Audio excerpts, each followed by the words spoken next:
Welcome to CPAC Now, America UnCanceled. This is Mercedes Schlapp. And joining me today is a dear friend, someone who I had the great honor to work with, not only at the White House, but at the Trump campaign. Tim Murtaugh, author of Swing Hard in Case You Hit It. That's right. You can get his book, pre-order it on Amazon. Co-host of Line Drive podcast. Lots going on, Tim. Thanks busy. for joining me. Thank you. Very good. So let's jump right into politics. We're about less than a month away from the Iowa, almost Was it Iowa, January 15th? Yes, Yeah. Iowa caucus. You're starting to see these poll numbers come out. I know that people get really, they get a little questionable on the polls, but it's looking like in this latest poll, Trump is earning 51% as a first choice support for likely Iowa caucus goers. You're having some of the DeSantis folks come out saying, no, it's closer than everybody else thinks. Ron DeSantis at 19%, Nikki Haley at 16%. How do you think this is going to shake out? Well, Iowa is a notoriously hard state to poll and be accurate about it because the whole caucus process is clearly different from the regular election, and so it's kind of hard to predict. And Iowa is known for producing sort of wild card results in these caucuses. However, those are years when it's kind of like an open field where there's no incumbent, there's no one in the role of the incumbent or anything like that. Those are the things that produce a Santorum win or a Mike Huckabee win, and somebody sort of comes out and surprises everybody. Right. And then maybe that gives them momentum to continue on. Iowa doesn't really pick that many eventual nominees or presidents, though. And what is going on this time, it's totally different. The Iowa history has to be completely thrown out because Donald Trump is effectively the incumbent in this. Right. And when he gets over 51%, I mean, it is really hard, I think, to take anyone seriously if they're trying to discount that. Right. I mean, first of all, it's been consistent. He's been ahead in Iowa for 20, 25, 30 points or so for a long time. Yeah. And then when he gets up over 50%, I mean, what else are they going to do but say, oh, you can't believe those polls? Everyone who is losing in polls always says you don't believe the polls. Now, we saw Governor Kim Reynolds from Iowa. By the way, I want to talk about the satanic display at the Iowa State Capitol. We'll get right back into that. I don't know if you saw that. I'm not aware of that. Oh, yes. And Kim Reynolds endorsing Governor Ron DeSantis. Obviously, Trump, as we know, President Trump, disappointed because he helped Kim Reynolds as he helped Governor Ron DeSantis in their races. Do endorsements matter? We're looking at, for example, Governor Chris Sununu now saying from New Hampshire, saying he's going to come out and endorse Nikki Haley. Is this going to matter in the long run? Not in this race. I think endorsements do matter sometimes, depending on who is doing the endorsing and what does that endorsement come with. Does it come with infrastructure? Does it come with fundraising assistance? Does it come with retail politicking help, campaigning around? So some of those things do come with a Kim Reynolds endorsement. I think in Iowa, some infrastructure and goodwill. She started out as a popular governor anyway at the beginning of this process. Those things might matter if Donald Trump is not in the race and is effectively running as the incumbent president on the Republican side, because he is. He's the only one in the field who's the former president. So no, they have been trying to chip away at Donald Trump's lead for months now, using a variety of different methods to do it. TV ads, on-the-ground campaigning, endorsements, all this other stuff. And nothing has worked. And in fact, his lead keeps getting bigger and bigger and bigger. And this recent poll that you just talked about in Iowa, it's the biggest lead that I've seen him have. And it's the first time I've seen him over 50%. And it sounds that you're seeing more evangelical Christians that are becoming caucus goers and more first-time caucus goers in Iowa, which is kind of interesting as well. A lot of them supporting Donald Trump. But explain this to me, because DeSantis, where did he go wrong? He has spent millions and millions and millions of dollars, and I'll give you my theory, but I want to hear your theory first, and really has not been able to move the needle. And then you've seen these big donors moving over to Nikki Haley. She's trying to gain some ground. I mean, what happened? Where was the fall of the DeSantis campaign? And we have friends in the DeSantis campaign as well. I certainly know people who are working on that campaign. Well, I think it's a couple of things. One, there was a sort of an inexplicable delay that he did himself. He voluntarily delayed getting into the race. Yeah. At the end of 2022, after the midterm elections had happened and the Republicans did not do nearly as well as they had hoped in the midterms, and rightly or wrongly in the media, Donald Trump was taking a little bit of the blame for the lackluster showing in the midterms. Right. The polls, the presidential polls, Trump and DeSantis really tightened up around that time. Remember, this is November, December of 2022. And DeSantis was within low double digits, maybe say 12 points he was within Trump. He did not get in the race. In fact, he went on a book tour, if you remember. I remember this. And he did all this weird stuff where Yeah. every time he went to one of his book locations, the reporter would ask him, "Are you running for president?" And he was really terrible, terrible Yeah. at Did punting. anyone read the DeSantis book? I don't think anyone read it. Oh, I don't remember I'm the not name gonna, of it. I'm not going to disparage But anybody there who is writes a book books. coming out. Swing hard in case you hit You it. should read that Tim one. Murtaugh, Yeah. that one's I'm not. yes. I'm not telling you not to read other people's books, but you should read. No, but you're right. It did. You know what? He just waited. He went to Japan like he was a visiting Yes, head that of was state, strange, and too. he still over there. And he did the weird answering questions. Yeah. Bobblehead. That's where he got the bobblehead reputation because Yeah. he knew the questions were coming about are you going to run for Right. president, and he still handled them terribly. And then he terribly. wears high heels. It does not work, people. But can I tell you, that brings up a bigger question. So it's spending the millions of dollars. Well, he waited too long, and then Trump recovered. Yeah. And then people see what happened was people were with Trump. Voters were with Trump. Yeah. They were sort of dating Ron DeSantis a little bit.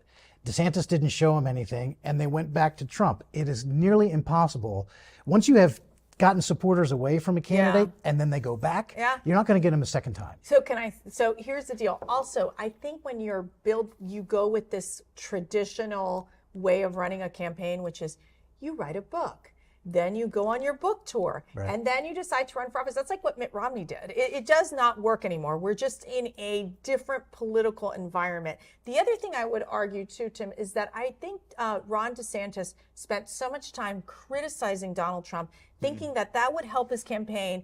I remember I'd sit back with Matt and be like, oh my gosh, the messaging is so simple. You don't hit Donald Trump because when you hit Donald Trump, you hit his voters. It was the dumbest thing. Like he went to the border and then DeSantis goes to the border and criticizes Trump. It's like, no. It was actually better when Trump was there.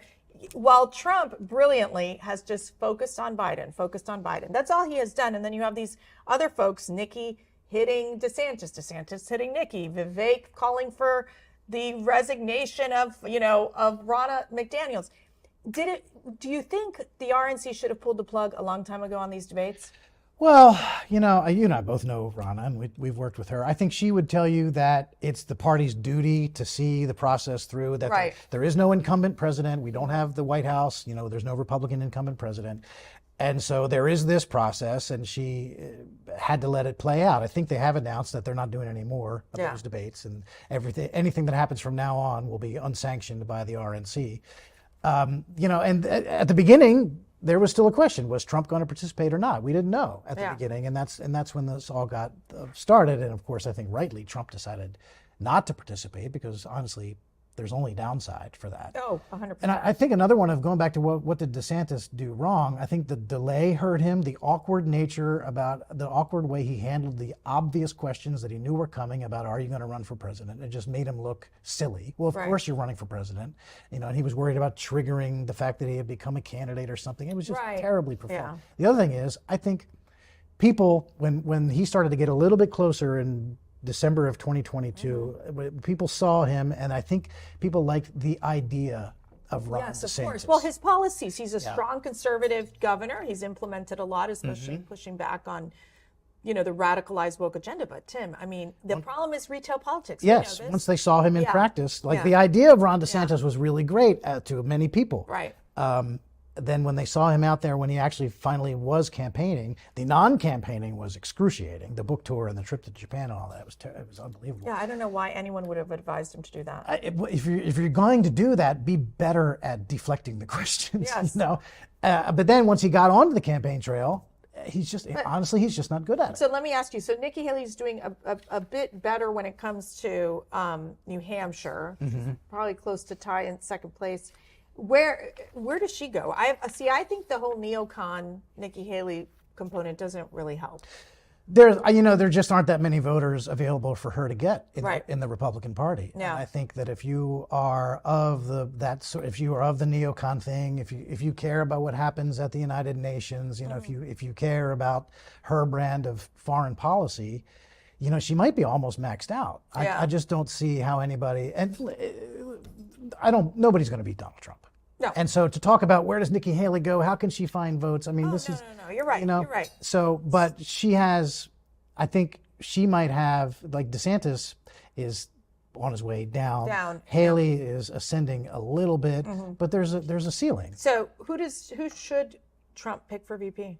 Oh, what's the standard answer? Oh, I wouldn't presume to suggest to President Trump. Oh, come on. Just drop some names. Let's have some fun. I think that... Who would you advise him to pick? That's I an love even Tim better Scott. Answer. I think that Tim Scott did. Really? Yes, I really like. Interesting. I really He's like. kind of like the happy warrior. I like him, and I think when he withdrew from the race, Yeah. I wasn't crazy about the race that he ran. Yeah. I didn't think he was aggressive enough, and I don't know. I just thought I expected a little bit of a better showing out of him, knowing what I know about him, and I think he's got a real future. And I think when he left the race, when he announced he was withdrawing, what he said I thought was great. He said, "I'm talking to a lot of people. I'm withdrawing from the race, and I'm talking to a lot of people. They're not telling me no.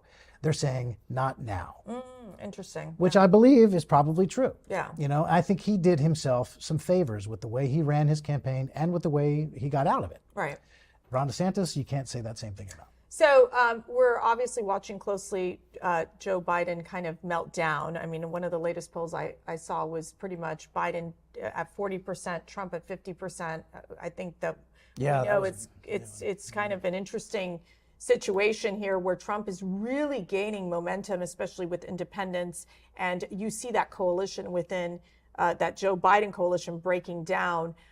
Do you think? I mean, aren't the Democrats going to be like, okay, how do we get rid of Joe Biden? I mean, how can we move him off the national stage? I mean, where do you think the Democrats go with this? Because, they can change the rules last minute. They can change the rules last minute. I think, look, Joe Biden is the president of the United States. He's the incumbent president. If he wants to be the Democratic nominee again, he will be. Right. That's how it works. They're not, even if the numbers are so bad that they'll figure it out. I think so. I mean, I cannot envision any party. I know the Democrats change the rules and do things in the dark of night that you think, man, how do they even dream that up? I know. However, pushing the incumbent president out the door if he's not willing to go, right, is something I'd like to see how they would pull that off if they wanted to do that. So I think it's going to have to be his decision to get out, if in fact that's what they want to do. And if he remains, the way it looks right now, it's going to be a rematch of 2020, of course. Yeah. And I think it lines up really well for Donald Trump. I really do. I mean, it's not a guaranteed thing. You'll never see the media and Democrats fight to prevent something from happening like they will fight to prevent Donald Trump from winning this election. Oh, I think it's going to be uglier than we... nothing you ever... 2020 was real bad. But this 2024 will be even worse if it's those two again. If Donald Trump is the nominee, it's going to be...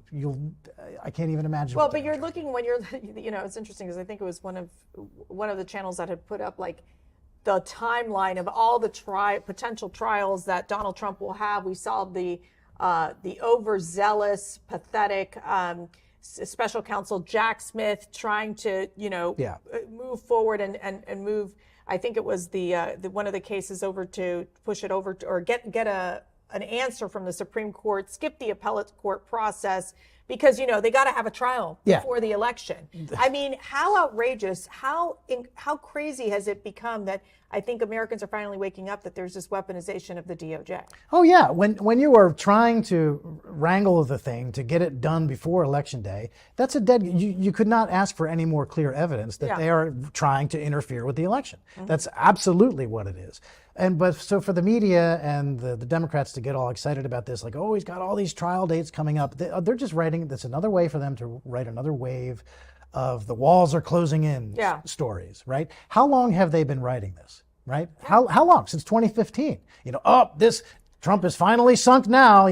There's no way he's getting out of this one. They've moved on from that, Tim, to he's an authoritarian. He's going to be a dictator from day one. I mean, that's kind of where they're going to go. Yeah, of course they're going to. You wait. And the people are going to be doing it's going to be the New York Times and the Washington Post and the Atlantic and Huffington Post and all, just the usual stuff. Just shut it off. Like, I don't think they want to deal with that anymore. And they're just like, how many lies can the Washington Post over and over push? And over. Yeah. And like, they did it through one by one through all the indictments that we've seen since he left the White House, and every single one we're like, oh my gosh, his supporters will certainly run from him now. Like they don't understand that everyone who supports Donald Trump and even the Republicans who don't, they can see what's happening. Heck, Yeah. even Ron DeSantis says we can't stand for this weaponization of the federal government, Yeah. even that's against one of his opponents.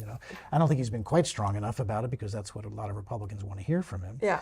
But I mean, continuously attacking the guy only solidifies and in fact grows his support to the point where he's got a 10-point lead on Joe Biden right now. So just to wrap up here, what do you think is going to be the biggest prediction going into 2024?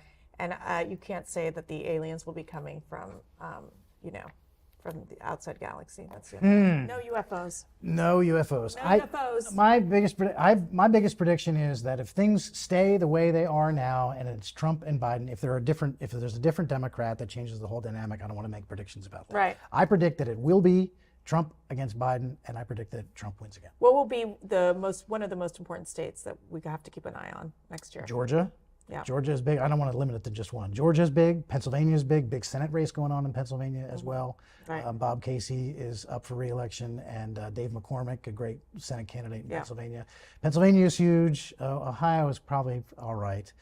Michigan will be another one. I don't know. I'm not sure we're going to be able to win Michigan. So I mean, Pennsylvania and Georgia, Arizona, another big one. Nevada, another big one. I mean, North Carolina.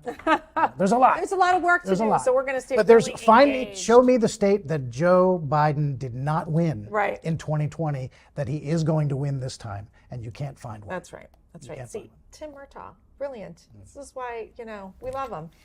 Thank you so much for joining. Thank you, Mercy. And thank you all for watching America Uncanceled. And stay with us as we're getting into the Christmas season. And happy Hanukkah to all of our Jewish brothers and sisters. God bless.